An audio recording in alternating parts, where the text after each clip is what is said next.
Okay, I'm gonna try one more for today.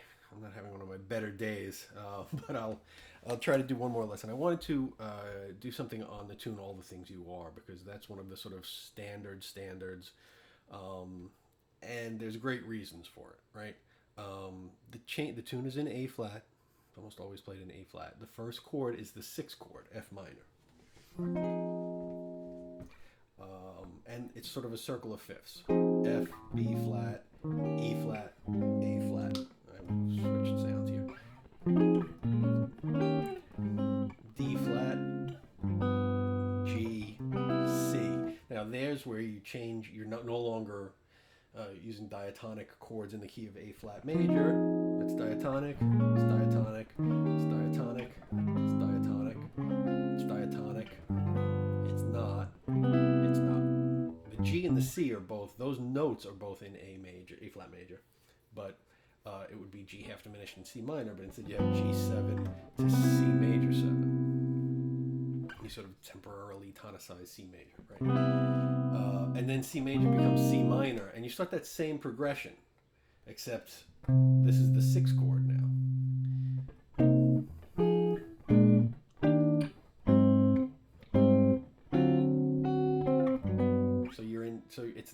You're going from A flat here, 6, 2, 5, 1, 4, 7, 7, 3 major. Now it's 6 of E flat. 6, 2, 5, 1, 4, 7, 7, 7 again. 3 major, and you're in G major for the start of the bridge. So what's brilliant is it's the same progression for those first two A sections, but in a different key. And then the bridge is 2-5 in G, and a 2-5 in E, and then a C7 to get you back to the F minor that you started from, where you have 6, 2, 5, 1. And here's where you have a couple extra bars. 4, 4 minor, 3, flat 3 diminished, 2, 5, 1. So it's a neat song because it goes through a couple of keys: A flat, landing on C major; E flat, landing on G major; G major, E major, and then that C7 to get you back to the F minor. So it's to start playing through it.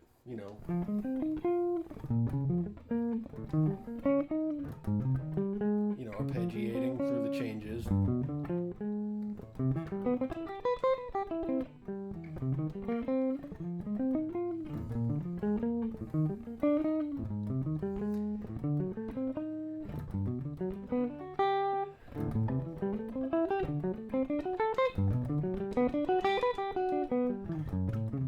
Now that F, I always play that chord without a fifth because I'm a coward.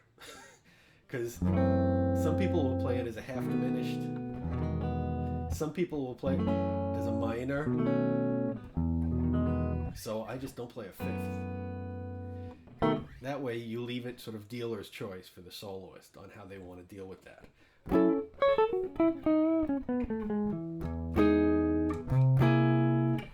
Now the other brilliant thing, so just arpeggiating through the changes, to hear the changes. You can also take sort of a key-based approach, right? Where you're in A flat.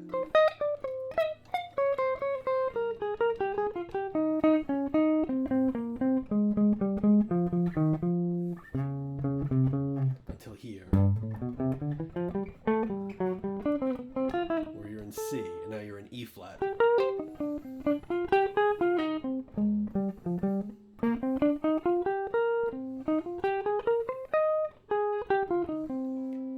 G.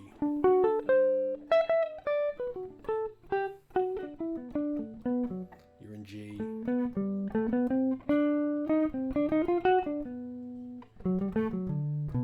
Now you're in E.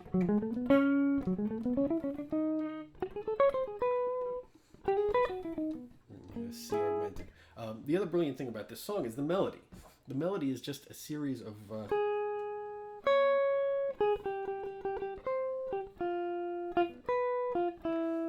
just like the bass, the chords are going in circle of fifths, the melody's going in like fourths.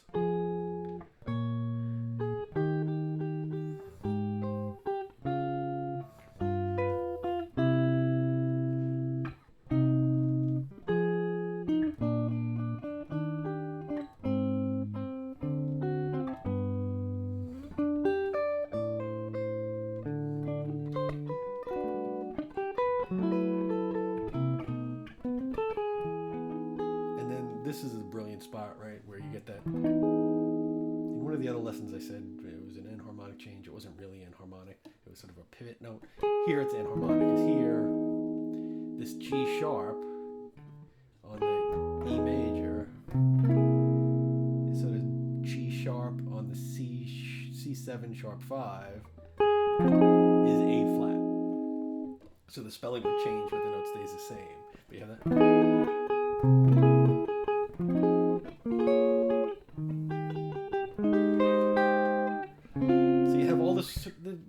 You have a pretty regular A section. Regular meaning it's the same sort of pattern.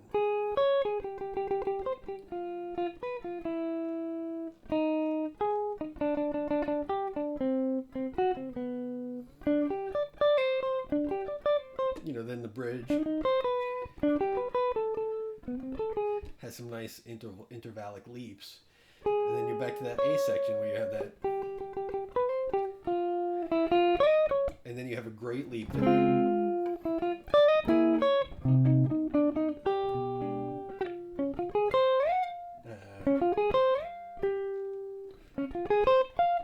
happens when I'm looking at the screen and trying to play. You have some nice sort of dramatic leaps. I talked about solos being sort of, by step or by leap, melodies being by step or by leap.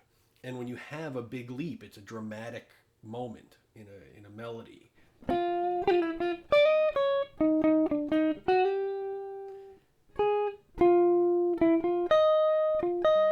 Seventh down.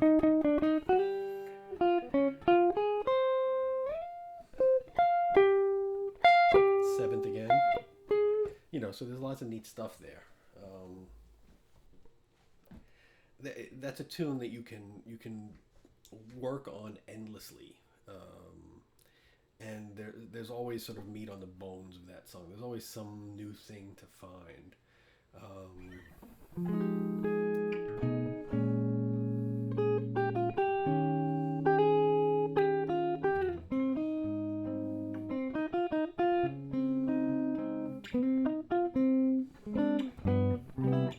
Of course, getting out of that section, you don't have to go strictly. You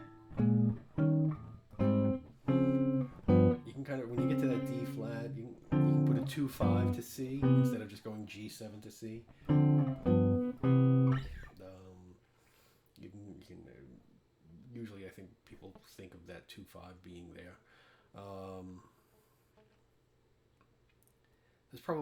There's tons more to say about this tune. If you looked at each chord and the scale, right?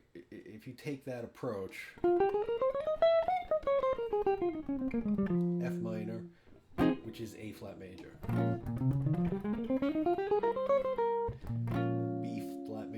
B flat Dorian, which is A flat major, E flat Mixolydian, which is A flat major, A flat major, D flat Lydian, which is A flat major. The G7 is where you can kind of, alter it, add a flat 9.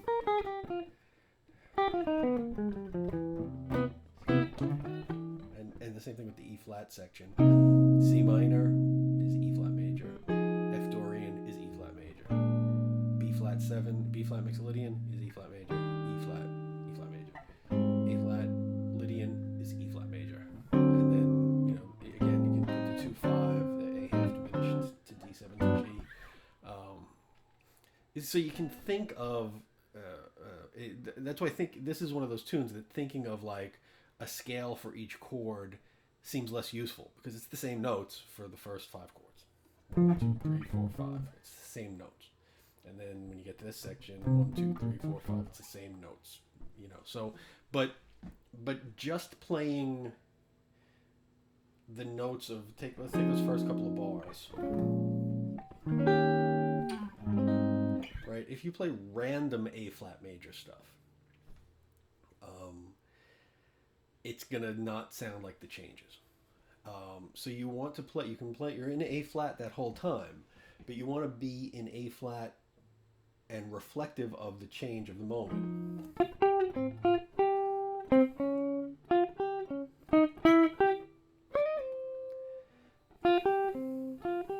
So I'm thinking F with a ninth. Then I know that from the F minor to the B flat minor, the C to the D flat is the note that changes. Then it's E flat. I put the flat 9 in there.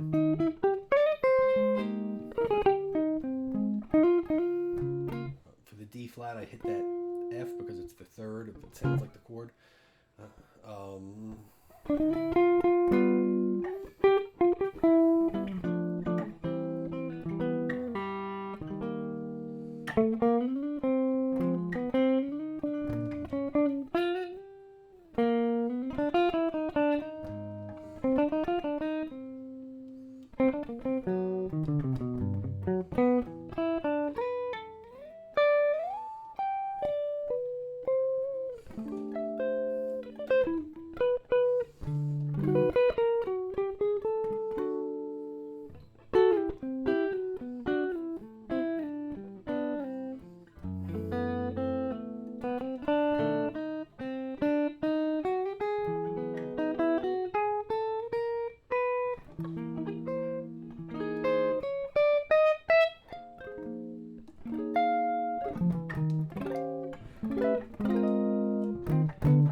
Great tune to just noodle through. The Charlie Parker Bird of Paradise thing, you should know that. It's just D flat 7 sharp 9 to C7 sharp 9. The line is like the flat 6 to the 5 to the 1.